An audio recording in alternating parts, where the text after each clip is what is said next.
funny weather we're having, isn't it? Why is it 70 degrees in November?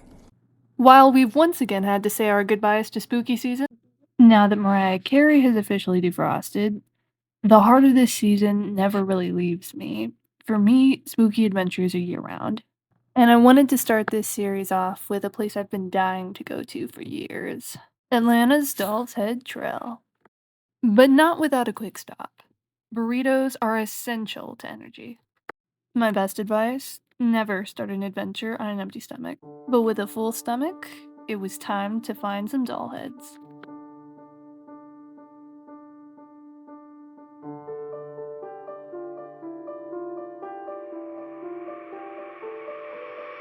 Just fucking fell in that hole right there.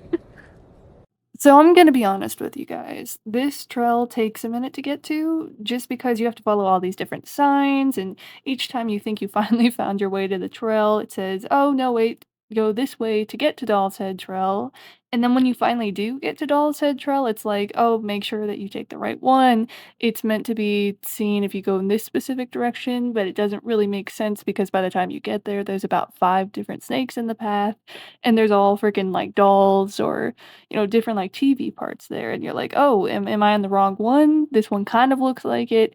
So you essentially go through this like corn maze-esque trail system, and you kind of see it. You see a bunch of dolls' heads, but you're not entirely sure that you've gone on like the main one until you've like gone through about 5 different ones, and you think, "Okay, I've definitely seen it at this point."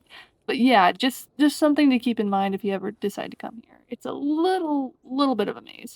Not trying to complain on this too much because, the signs were really helpful in getting me back out of the park. Just wanted to let people know that Dolls Head Trail's not going to be right out of the parking lot. You are going to have to walk a bit.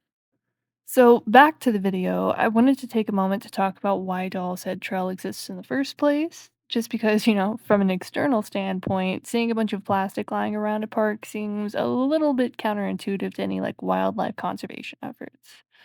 But the whole thing started when this guy, Joel Slayton, was walking around the park. He was just like going for your regular afternoon stroll, and he comes across these discarded doll body parts.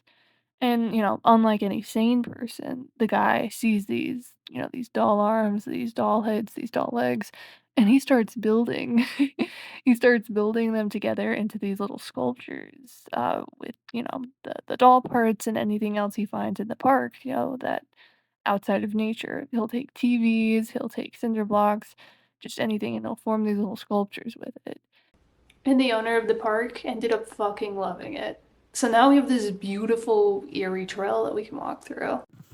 Again, full of plastic, but that's exactly why this became an established trail in the first place. Walking through the park, reading the many, many signs you come across to get to Doll's Head Trail, you're encouraged to add to the trail's decor, but it's also very clear that you aren't allowed to bring any outside items. Visitors are essentially convinced to bring anything that sticks out on their walk and put it all in a centralized location.